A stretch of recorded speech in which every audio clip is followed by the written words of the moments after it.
Yeah, the ones that hate me the most look just like me. You tell me what that means. Make a slick comment and see what that brings. I seen it go down, we can reenact things.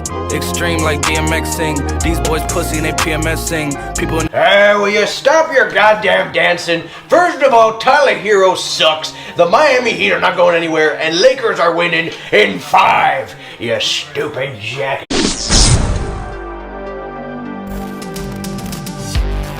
Alrighty, fanboys and fangirls, looks like Apple is working on a new HomePod, but this time something that is going to take aim at a very specific market, and I think we know exactly where they're heading. Also on today's episode, tvOS 14.5 beta has been released and has shown signs that FaceTime works with the tvOS. I'll explain all the details. And lastly, Apple Watch redesign patents have been released, and it looks like Apple has something up their sleeve coming in the near future. All that on today's episode, so stay tuned.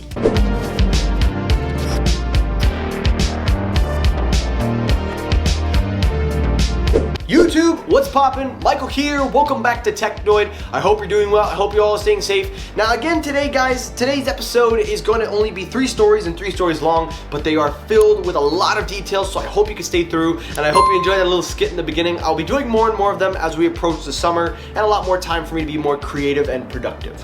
All that out of the way, let's get it going. So story number 1, the main story, the new HomePod. Now, we've already talked about the original HomePod being discontinued. We already established that product is gone. We are not seeing it back. I am gonna miss it, but it is gone. But it looks like Apple is working on a new version of the HomePod, but not exactly what we were thinking.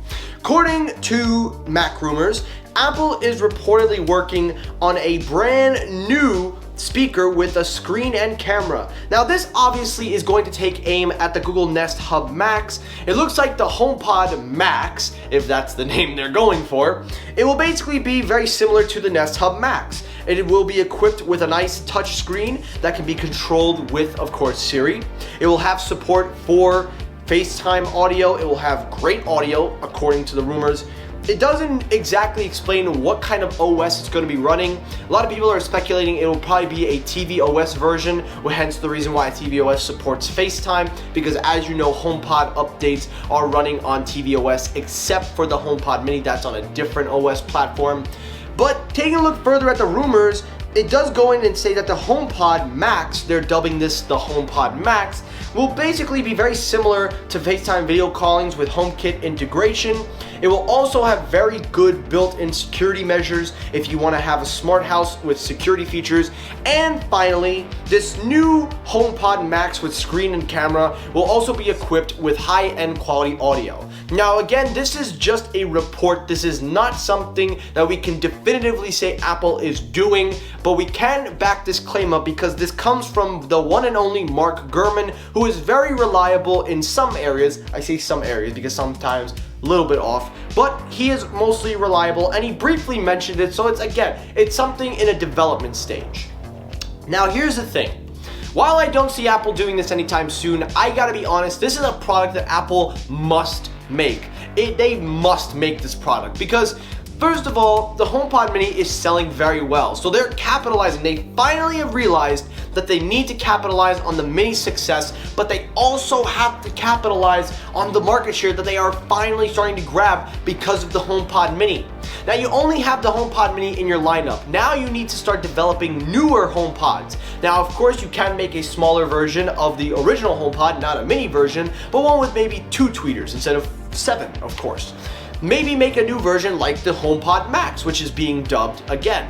So all of this taken into account shows that Apple's smart home market is finally starting to expand, and it is finally starting to attract, and I cannot wait to see if Apple does this, because honestly, this would put them in competition with Facebook, Google, Amazon, etc, etc, etc.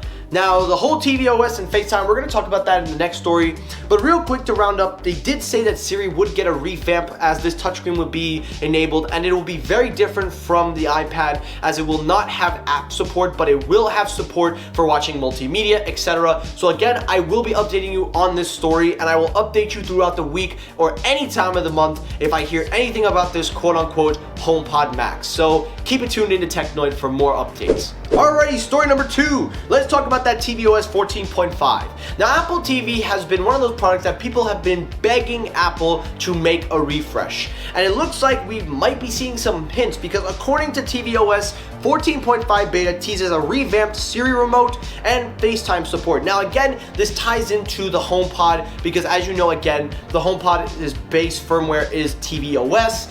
But according to the beta, it says here that there is a new type of Siri support with fraction and integral formats, basically 24 frames per second, basically improving the way Siri interacts with tvOS. It also goes ahead and says that it changes a lot of things by including FaceTime frameworks built into the code. Now again, this could mean that the HomePods, of course, will get this feature on top of it, but with tvOS, I don't think we're gonna see FaceTime on that because it wouldn't make any sense. But would something like an audio call or something along those lines be out of the question? Not necessarily. They could do FaceTime audio because it does work off of internet.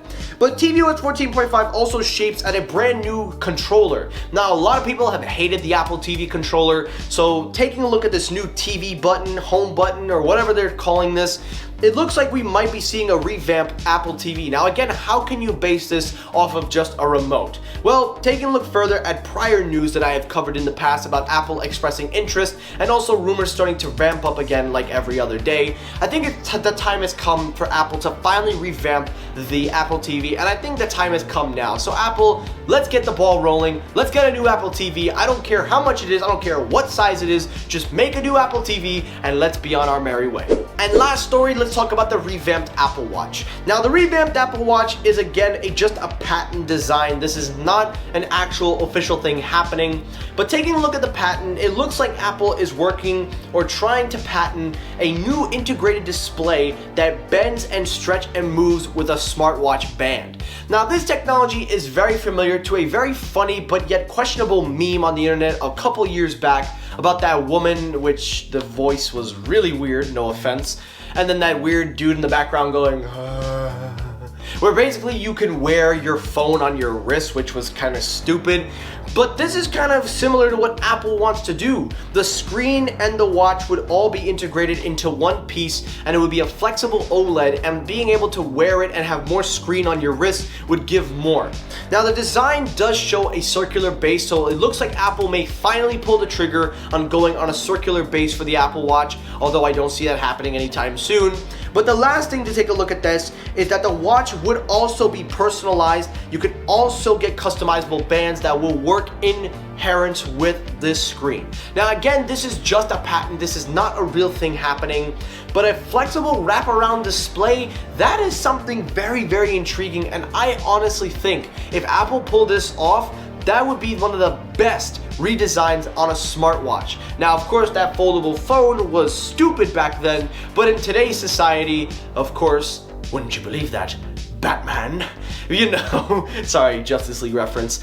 But basically, this would be one of those exemptions where having a full screen on your wrist would probably make a lot of sense, but of course, we'll see how it holds up with durability. And that's it for today's episode of Technoid. Now, guys, really hope you enjoyed this episode. If you did, hit a like button. If you disliked the video, hit the dislike button to help circulate my videos as well. As always, everyone, thank you so much for watching. I will see you all on Saturday. Have a great rest of your day, and peace!